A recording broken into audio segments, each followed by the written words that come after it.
with Marcus Head. All right, everybody, welcome back to another episode of the Good Head Podcast Show. I'm your host, Marcus Head, and I'm really excited about this next brother I'm about to bring on. I remember 20-something years ago, I first met him and saw him on stage, and I was impressed, and I'm still impressed. He's just, man, one of those dudes that just make you laugh. He don't even have to be on stage. He just gonna make you laugh at the water cooler or if you just shooting a dice game or whatever. But before we bring him in, I want you guys to check out a clip of one of his videos at a comedy club. Check it out.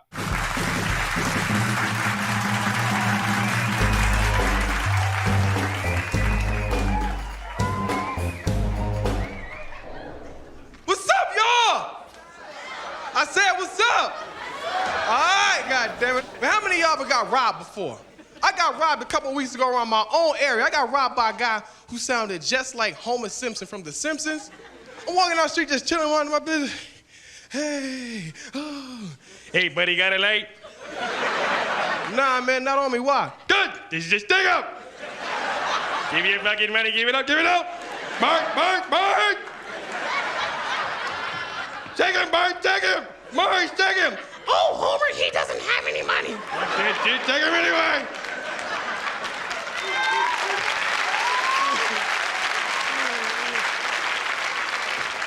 And if that wasn't bad enough, the cops came. And the cops sounded like Al Bundy from Married with Children. And I'm like, damn, man, he busted my grill, took my money.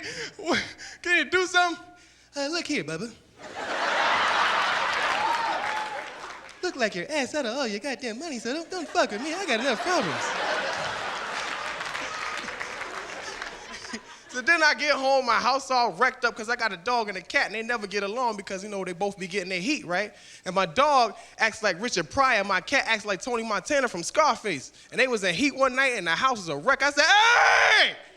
What the hell happened? Tony, what happened, man? You the cat, what's up, huh? I'm gonna tell you something, man. I sit in front of the television, eating my tenderfiddles, and all of a sudden, this big fucking dog is behind me and try to get me in the ass. I don't play that shit, baby. I'm the pussycat, okay? Who put this shit together, huh, me? I'm the pussycat, huh?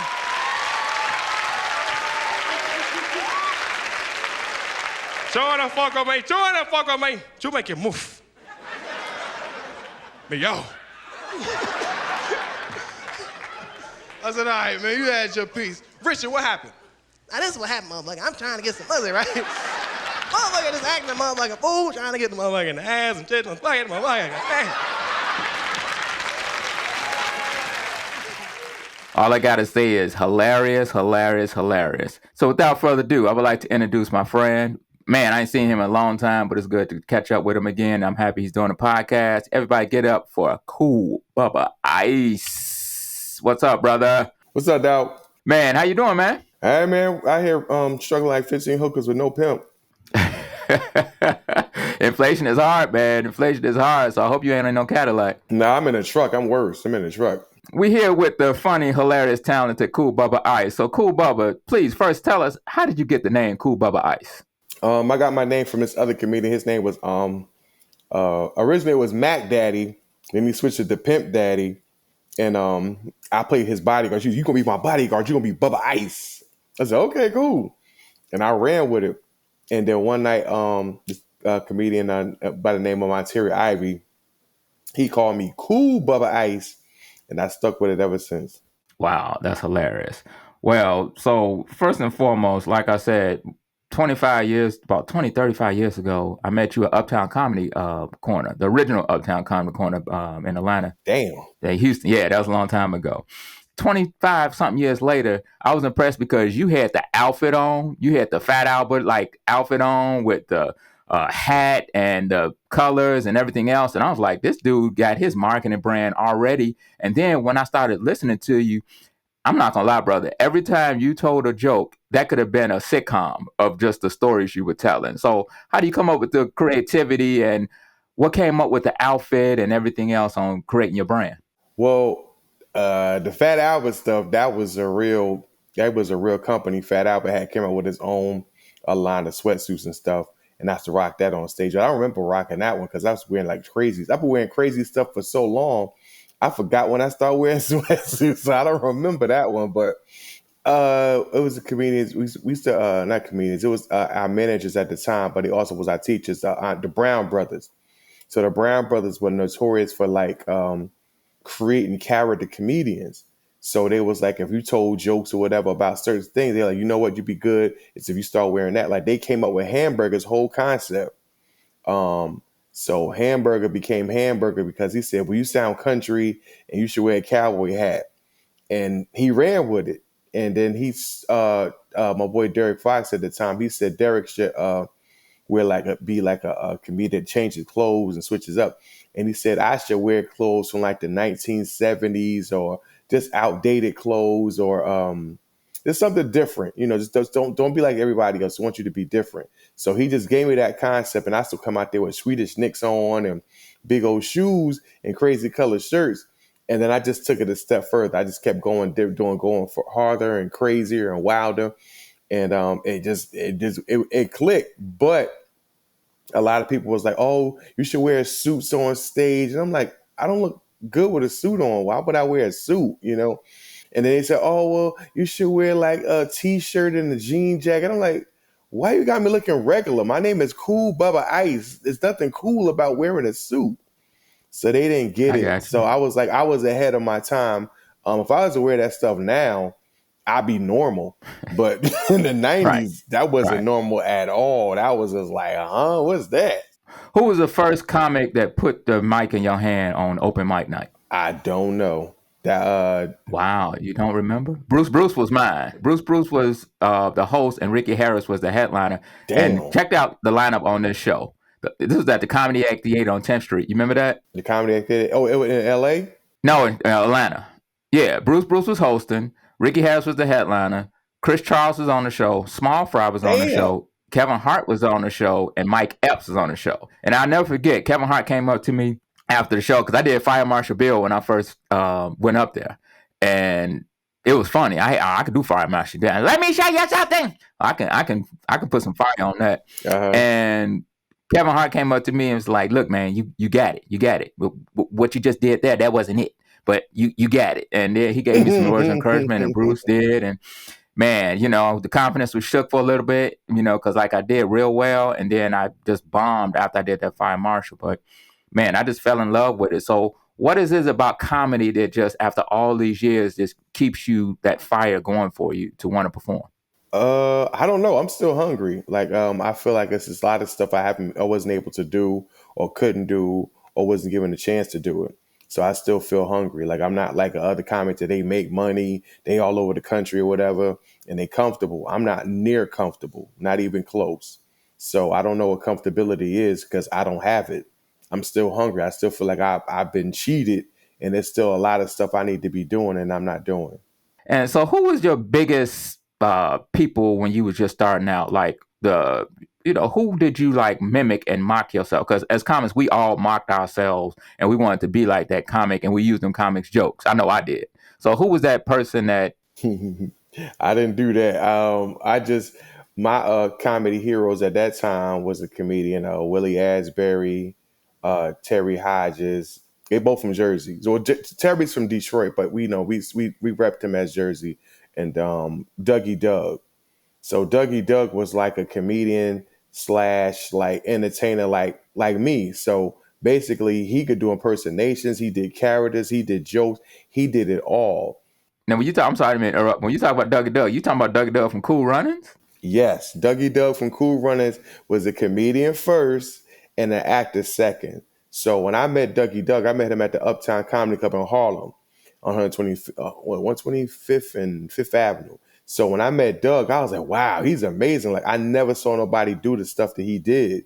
So I was just like thrown back. Like every time I watched him, I just sat there and studied him. So if anybody's style, I would say I kind of took a little piece of what happened to be Dougie Doug because he was ahead of his time. Wow. And I just never seen anybody like that before. To this day, like it's like amazing. I mean, it's comedians that do what he does now, but there's not a lot. It's not a lot. So you hit the bar when you do stuff that a lot of people can't do. Wow. Shout out to Dougie Doug, man. That's Man, that's something I learned today. Yeah, I didn't even know. I know he was funny and everything else, but I thought he was like a thespian type. I didn't even know he was really into the comedy like that. No, he used to be a monster on stage. When Doug went on stage, it was like crazy and chaotic. If you listen, he was a beast. So I never seen Doug in a situation where it was like, oh my, it's about to go bad. Because no, he was a monster on stage. All right, well, man, I'm gonna have to definitely reach out and get him on a podcast so we can hear some of his stories. Yeah, that'd be great. So we're here talking to the funny, hilarious Kool Bubba Ice on the Good Head podcast show. Now, one thing that really stuck out to me about you that I really enjoy every time I watch you is your impersonations. You do some heck of impersonations. Where did that come from? What happened was when I started doing comedy, I was taught that you got to learn every aspect of comedy. So who kind of started me off first was my father. And he didn't even know he did it. He just did. He got me watching Abbott and Costello, Three Stooges, the Marx Brothers, all kind of old school stuff. And his favorite comedian is Richard Pryor. So what made me want to do impersonations, I remember watching Rodney Dangerfield special, and I think it was Rich Little, and he was just doing all these voices. I'm like, damn, oh, how you do that? Ah, so it kind of just like, wow, just floored me. When I saw Eddie Murphy do it, I was like, that's it right there. So I could never say it's one comedian. It's a lot. Rich Little, Eddie Murphy, um, and it was another guy. He did impersonations too. I forgot his name, but matter of fact, he was on Batman. The guy that played the Riddler. He's an impressionist too. So what I did was you study. You just can't just say, "Oh, it's one person." It's a lot. If you really study this, eat this, love this, live it, is more than one person that's gonna just like, yo, boom. Eddie was the one to say, okay, was the last straw to say, okay, I could do this. But it was so many other people that influential, like that made me say, yo, this guy's dope. He could do all these voices. So anytime I saw an impressionist, that was one of them. Rich Little was definitely dope. Eddie Murphy definitely the GOAT on that one when it comes to impersonations. Chris Thomas also was another one. A lot of people don't talk about Chris Thomas, but Chris Thomas, he is another bad one. Like, yo, like the mayor of Rap City. Yeah, I was made with Chris Thomas telling y'all come check out Rap City. That's what I'm talking about. So Chris was a bad impressionist. So it's so many impressionists. Aries Spears, but Aries is like after me. So I remember when he started. So I was like, oh, this little dude, he got some stuff. That's when he was smaller. So I was like, yo, this dude, he got some stuff. Like he was dope. So whenever me and Aries would do a show together, it was like a battle royale. Like we was going to try to out impersonate each other. Man, that's funny. Yeah, I remember I watched Aries at a comedy show, and he did that Arnold Schwarzenegger thing. Get to the chopper, man. You talk about somebody that fell out, man. That was hilarious. So shout out to Aries Spears. Definitely shout out, good brother. I met him a couple of times, and real good brother. The comics I see today, like these new cats coming up, it just makes me feel like, man, because of the new media that's out, we got some cats now that are not funny, but they got just a way to really, keep putting videos out and market themselves to like become relevant. So, tell me your take on that. Well, the scary part now is that now that uh, I don't know what you want to call them, but now social media has slowed that down. So back in the day when they started really getting hot, they was just flying off the shelf. And now you can see it's kind of a dip now because they messing with the algorithms. So back in the day, you could have got that off, did a video and got maybe 4,000 hits within a week. Now it's taking forever because they messing with the algorithms. They just got a different lane. That's all. So I don't judge them for that. I just don't like that they getting bumped, or they getting pushed too fast, and they're not ready. I think that's kind of messed up. We don't do it as much as we used to, it just everything going. But back in the day when we was all starting out and everybody's doing a thing, you had everybody in them rooms, and it Hmm. was just amazing. And those conversations we had, like when we backstage waiting to go on, just everybody going at each other, talking and just networking. I miss that. Like I said, I'm not really into the comedy game, in the clubs like I used to be, because I'm a movie director now. So tell me, what about that do you miss? And give me a story about a green room situation that was hilarious. Oh man, I think it was one incident where it was you in the green room, and Bill Bellamy and Terry Hodges had got into it. Bill Bellamy and Terry I was going at it, and Bill was saying like, "Hi, I write this money, and I do this money," and Terry just said, "Man, you a Xerox machine. Every time you hear a funny joke, your eyes just go brrrr, the red light just come across." I like, oh man, like Terry's to be Ooh. vicious with his this going back and forth. But yeah, that's one that was just funny. I'm not gonna say it was true or not, but it was just funny. It's like the way people was going back and forth. The far as the camaraderie died in 1991. What happened was everybody was on the same page. Everybody was struggling. And when Def Comedy Jam came out, people weren't broke no more. People were on the road. So that camaraderie just kind of just went to the sideways because it's like, well, what I'm gonna tell you how to get it, and I'm on the road, I'm eating. I don't have to tell you nothing. And that's another bad thing is because I still do it. If somebody asks me advice, I give it to them. That's what I do. I feel like it's a give back. You got to give back to the youngest because that's how we was taught. Some people talk to us and some people ain't tell us nothing. So it's the same thing. Okay. So tell me about the Def Comedy Jam experience and how did you get on? How did that happen? Because I know that was your signature moment. So tell me about that experience, how you got on. That took a minute. The Def Comedy Jam started in '91, and I think they started airing episodes in '92. So I didn't get on till like '93. Oh no, they started in '91. I didn't get on 2 years. They built in '91. I didn't get on till '93. So I tried to audition a couple of times. I think I don't think it just happened. So Bob Sumner took me to Russell Simmons' house, one of his houses anyway, and he was like, "Yo, Russell want to meet you." I said, "Okay, so let's go." So we go to Russell's house, which was like, oh, it wasn't even a house; it was like a condo, or I don't know what you call it, but it was nice. And we sitting there talking, and he was like, "What do you do?" I said, "Russell, I do comedy." And Russell know me because we go back from the Uptown Comedy Club days. We used to come to watch the shows at the Uptown and Uptown Comedy Club in Harlem. So he was like, "So what you do?" So I'm like, "Is this dude trying to get me to audition?" So I literally audition at his house at his dinner table, and Bob and Russell were just sitting there looking at me, and whenever I say something, they just both laugh at the same time. But I didn't get on until about I taped Def Comedy Jam when I not Def Comedy Jam when I taped Apollo Comedy Hour. I was on it for almost like 2 seasons, and they didn't pretty much put damn near everybody on in New York, and then that's when I got on. So I was like the last one to get on before Martin left. Okay, cool. Because I'm definitely putting together in the future a comedy thing like Comic View and Def Comedy Jam, and you definitely gonna get the invite. We need that. We need that. Yeah, we need that. Some stuff is touchy subjects now. Some things are too political. Like look at the Dave Chappelle situation. Talk about the LGBT community and the different. You heard about this recent thing about the Chris Rock happen? I forgot who it was, but somebody said Chris Rock wasn't funny because they said he was coning it up. Basically, he wasn't being Chris Rock. He was catering to his audience. And that's not true. First and foremost, Chris has always kept it real when he got on those stages. And I've seen Chris, I've been watching Chris forever. So when I tell you Chris have always been abrasive since he started, he had white people going, oh, like clutching their pearls because Chris keeps it real. So I don't know what that girl was talking. I saw that and I'm like, what are you talking about? Like Chris always do that. What was He'd her always name? I don't know. I don't even pay that no mind because like I said, everybody has an opinion and they don't even know what they're talking about. Like if you follow Chris Rock, you know that's what he always does. That's what he said. It's a difference between black folks and ninjas. And he said that ninjas, we need to get rid of them and get black. And it's true. I mean, it's nothing wrong. Man. He right. Ninjas will shut a club down. Ninjas will get a movie theater shut down. That's what they do. So he's not lying. He's telling the truth. So it's like, oh, because he was in front of the white audience. No, he's been doing that.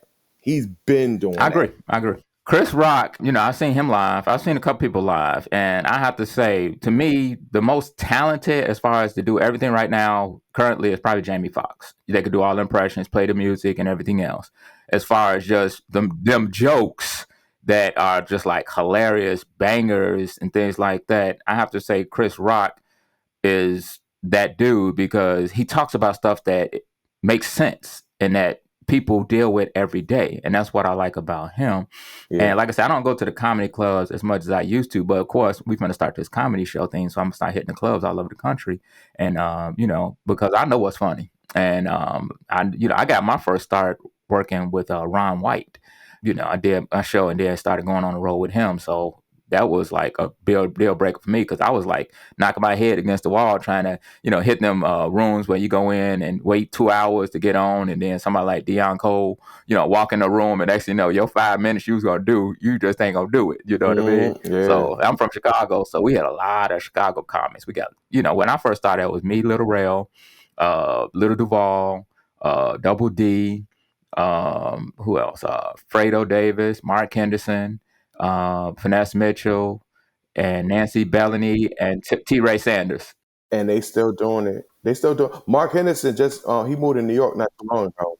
Yep, Mark Henderson still doing. Matter of fact, I just worked with Mark Henderson last week. I worked with Mark Henderson. Yeah, man. Now, when I say Mark Henderson and I were tight, Mark Henderson and I, we would go and do Chris Tucker Comedy Club on North Avenue. And then after we finished that, then we'll go ahead and go to Uptown. And we'd be there just standing in line. And on Sunday nights, you remember Nard, rest in peace, who just passed away? Yeah, Nard hosting. I like Nard. Yeah, I like Nard. He used to host Sunday nights at the Uptown Comedy Club. And I mean, he had that on lock. And it was always myself, Mark Henderson, Double D, Little Duval, begging to get on there. You know what I mean? And then we waiting, he about to put us on, then Sherman Golden walk up in there. And then, Sherman do like 20 minutes. And now, me like, Nard, like, I can't help you, man. But shout out to Nard because Nard was a good brother. He really put me up. I mean, he really put me up and put me on. To me, he's one of the greatest hosts ever, period. I don't care who's out there. If you've seen Nard perform, he used to do that stranger joke when he talk about the pimp on the bus, pimping. Bruh, that was funny when he talked about the stranger and just, man, Nard was funny, man. So we're going to miss his comedy. And, to this day, I spoke to him a couple of weeks ago before he passed, man. I like Nard because Nard, if he likes you, he liked you. But if he didn't like you, he didn't like you. You're right. Yeah. People call Nard a hater. But Nard, Nard was just that dude. He just kept it real. A lot of people that can't handle people's personalities, they call them haters. Yeah. And then people that, so yeah, shout out to Nard. Well, he rest in peace. Real funny brother, man. They don't make cats like that no more. They don't. I'm going to tell you 2 comics that made me cry laughing the first time I ever saw them. And this before I started doing comedy. And, unfortunately, one of them passed away, Big Rome. Big Rome had me rolling. When he used to do that Mary joke, when he talked about the lady put the food in here and he was on the toilet talking about, Mary, why you do that to me? Man, I was on the floor laughing. And then I got to say DC Curry. Don DC Curry, man. When I first saw him, and he just get on that rip when he just start talking. And you know what I mean? It just you just can't hold I couldn't even hold my breath in, man. I was laughing so hard when so them 2, Big Rome and Don DC Curry, just hilarious. I remember when Don DC Curry came to New York for the first time, and he did this room in Long Island.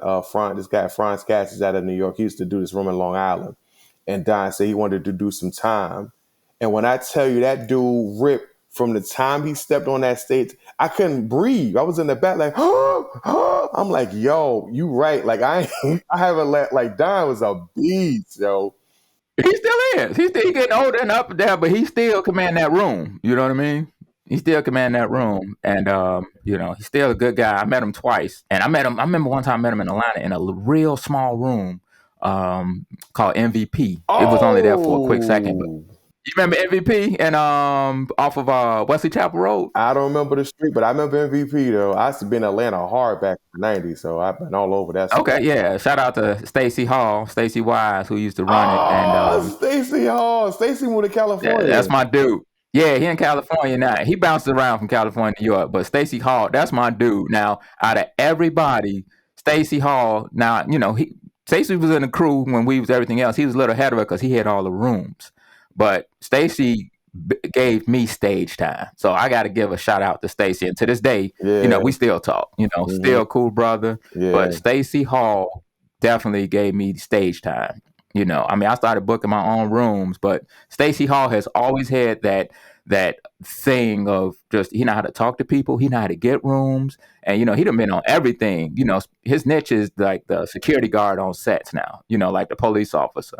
And he was in BMF when he let the 2 little kids was running. and he let the little boy go, and the boy got killed. You remember that part? That was Stacy. He was the bodyguard on that. Stacy's state on doing TV stuff right now, but he always had the when I met him in California, Stacy always had the best comedy rooms. His rooms in California was ridiculous. I'm like, yo, how you get this room? How you get that room? Like, Yeah, he a pro, man. Hey, I don't know what he be doing, but he not. I mean, he taught me a lot because I kind of paid attention to him, and that's how I started getting my rooms booked. I used to do a $3 cafe in Buckhead. I used to do the Crow's Nest, and he taught me how to go in and talk to them to get them rooms going. So I remember in Atlanta, it was Stacey Hall always had a room. Preacher Man always had a room. oh god. I have no idea what the heck Preacher Man. So Preacher Man, if you out there, please hit me up. Like I said, Atlanta's like my fifth home because anybody that had a room in Atlanta, I did it. Remember when Sean used to have the Big Sean used to have the ice house? Yeah, I remember the Ice House, and What's it called? The ice house or the something daiquiris? Man, that room was ghetto as hell. But we had fun in that spot though. you can't get no more ghetto than 559. I remember at 559. Woo! Yeah. I remember 559. I was there. It was Small Fry and Shawty, and I remember somebody threw an ashtray at Shawty, and man, I mean, just fell out. And back in the day, Shawty was, shout out to Shawty because actually Shawty did my first podcast, and and he's actually the lead in my movie Can't Get Right, which will be coming out on Tubi in December. And and we all know Shawty is a true headliner, but he doing his thing now because he got that morning show with Young Jock and Miss Shanika, Morning Street Takeover. So shout out to Morning Street Takeover, and he doing his wilding out thing. But yeah, that's my brother, that's my man, that's my brother. Much love for Shawty. Yeah, man. I started out in Atlanta.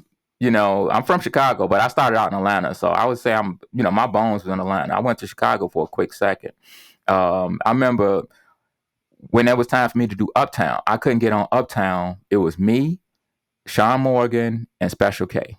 And I remember this was in New Orleans. I think this was in New Orleans like 2000. And all three of us were trying to get on there. Bruce was the host. And you have to stand in line to come in. And then we all come in, all the comics went over there. And me, Sean Morgan, and Special K, that's when we kind of like grew a friendship. Now, me and Sean Morgan, we still cool to this day. Actually, Sean is doing a podcast in a couple of weeks.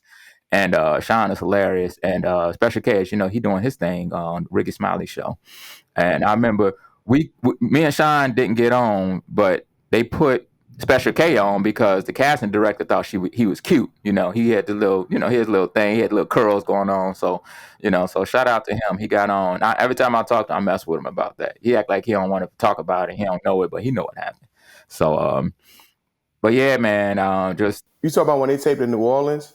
Yeah, the one in New Orleans at the Opera Room, Opium. Yeah. Oh my God. That season was crazy. I remember because I taped that season too. That's oh my God. I remember that's when me and Red Grant got real. But me and Red Grant always been like up and down. But we got real cool that night was like epic because we was talking about doing jokes and stuff and what should we close out with. And he did this crazy wild joke about Mystical. I said, no. Do that last. Don't do that first. You're going to have him like this and you're going to figure that. Man, he did that. He got the worst standing note ever. He was like, yo, Bubba, that's what I'm talking about. I was like, yeah. So we used to cheer for each other back then. We loved our wins. When we won, we won. And when we lost, we kind of like, oh, man, that's messed up. But don't do that no more. Shout out to Red Grant. He running for mayor in Ohio. Yeah, right now. Yeah, right yeah. in DC. So I'm actually he's supposed to do the podcast before his race in November. So hopefully we'll get him on and get that situated. But man, I mean, just going back memories, man. Especially when I talk to you comics and I do a show because we all share the same circles and knew a lot of the same people. And, I guess this is like a truant officer place when you're trying to find a comic. You just come on here and be like, all right, like to this day, I'm still trying to find, does anybody know what Mr. Window is or Angelo Dundee? There's a APB out for Mr. Window and for Angelo Dundee. Because, Angelo had one of the best rooms in Atlanta at Harrison's on Sunday. Oh, man, Angelo Dundee, that's my dog. I wonder what happened to Angelo. What happened Yeah, to somebody Angela? said he wasn't feeling well. He got a little sick. Oh wow. But Yeah. Angela showed a lot of love. I mean, Harrison, that was like, besides Uptown, Harrison's was like the cream of the crop. Everybody called it the bougie room, but man, we had some good times. I remember myself, the first show he finally booked me on, I was on with, it was me, Mark Henderson, Smokey D's, and let me see who was closing it out. I forgot who was closing it out, but yes. Shout out to Smokey D's too, man. Smokey did a show in Kentucky. Man, it was wild, man. Mm-hmm. So we was doing it for the Comedy Zone, and Smokey didn't have no license, so he needed somebody that can open up for him. So yeah, man, same thing. That's how I met Shawty. Shawty didn't have no license, and he was like, "Yeah, man, I heard you." Well, he back there he didn't talk like, "Yeah, man, I heard that I heard you a Mm-hmm. comic and you funny, but you got that, you got a good license, and yo." So I remember that's how we first met. That's an Atlanta tradition. They don't have no driver's license. Like, No, no, no, no. shorty. One of my best friends in the comedy world. And when I say best friend, I'm talking about somebody that we've been through thick and thin. And man, I remember when we was on the road in New Orleans, my grandmother passed away, and she was with me when we did the show. And to this day, every time I go, I live in Florida. Every time I go to Atlanta, I always stop by and see her, or I go see her at the clubs, or we just go hang out. And every time I go over there, she always cook for me too. I mean, she can cook. A lot of people don't know, but I'm finna trip you out, and you finna fall out when I tell you this name. But my girl, Dirty South. Oh Lord. I'm scared of dirty. That's what. Say whatever you want about Dirty South. That is my dog. Her heart is big. I know she raunchy. Dirty South, man, got a good heart. She a good person, bro. Good person. Yeah, still scared of her though. I ain't gonna lie and say she ain't wilding out, but a lot of people don't know Dirty, man. Yeah, she was wilding out before Wilding Out came out. Oh But yeah, Dirty yeah. South, man, I'm telling you, Mm-hmm. she's a talent, bro. She is a talent, but she's also a good person. You just got to get to know Oh no. I never said nothing bad about Dirty, but she's scary. She her. scared Yeah. me. Yeah, but every time she said, "Man, what up, cool Bubba? Hey, come on, give me a hug." What the I'm heck like, you oh. mean? Do my ladies run this mother? Let's remember that. I think I know almost every joke she ever told. But yeah, that was my girl. And yeah, I remember the first time I got the first tape I made that got me some work. I remember I was at US Play, and you remember Gary used to own Uptown at the time, and he also had a place called US Play, and Abraham used to run it. And I never forget when I first did my first tape, the professor was on the show, he was headlining, and I was on the show featuring. And Pharaoh, I don't know if you remember Pharaoh, but Pharaoh, he was a comedian. He walked around with a cane. He had the dreads. Mm. Taped the show for me. And I think I did like 23 minutes, and I killed it. And I ended up getting a lot of work from it. I ended up getting booked with Columbia House.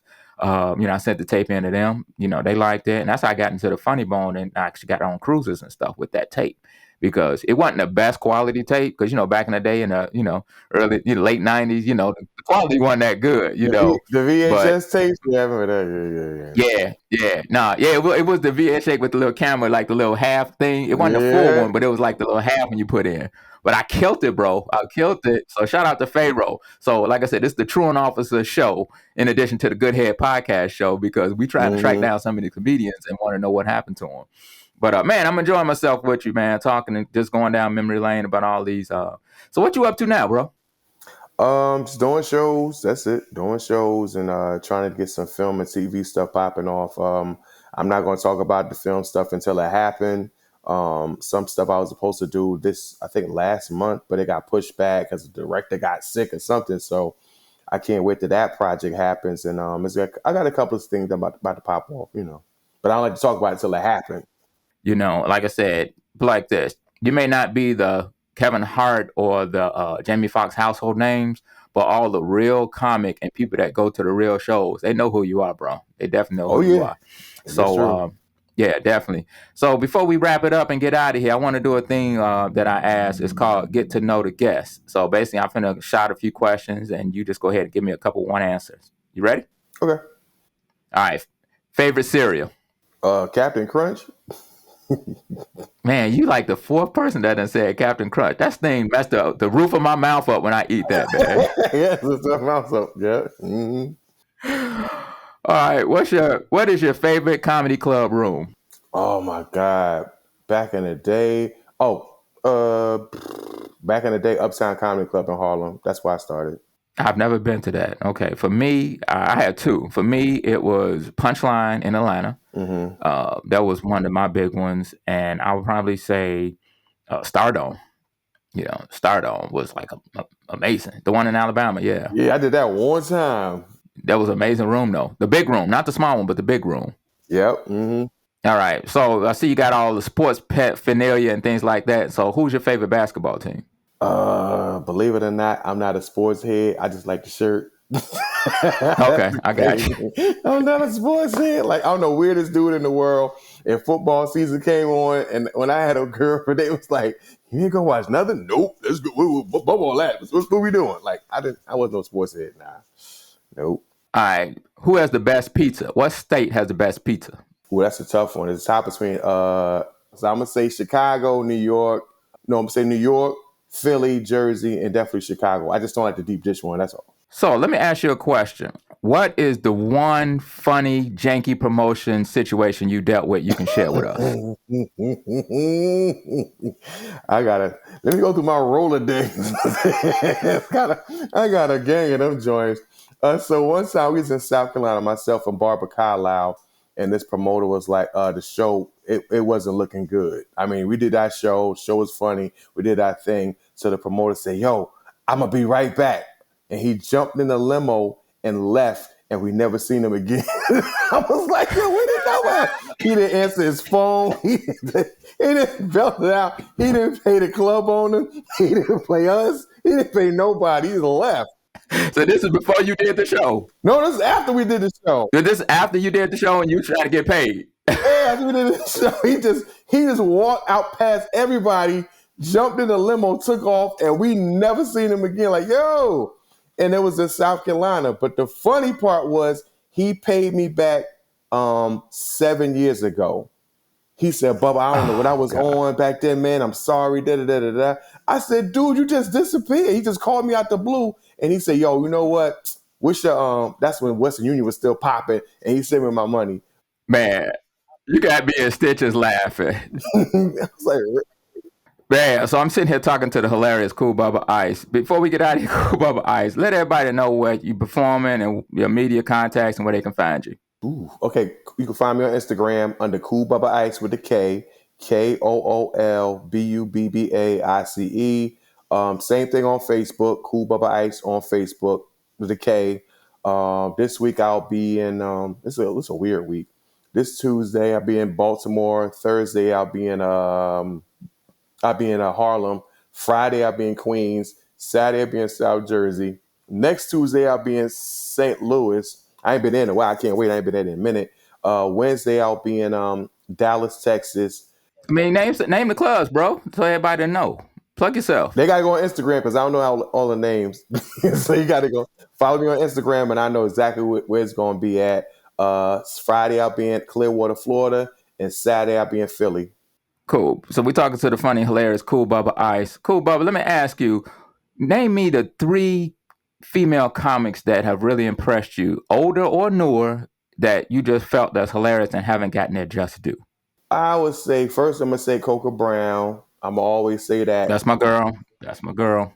When she started out, I put her on the road with me. So she studied under 2. She had myself and Fat Doctor. So she met Fat Doctor first. That's a super OG. I guess I would be like the second one, similar OG, semi OG, whatever. Under so I put her on the road. And when I first started putting her on the road, she was funny. And then she started getting too funny. I'm like, all right, mom, I still got to go on. What you doing? So I would say Coca Brown. Definitely say Leslie. I think Leslie's still like not really getting the shine. Leslie Jones. Yeah, she's not really getting the shine she deserved to be getting at all.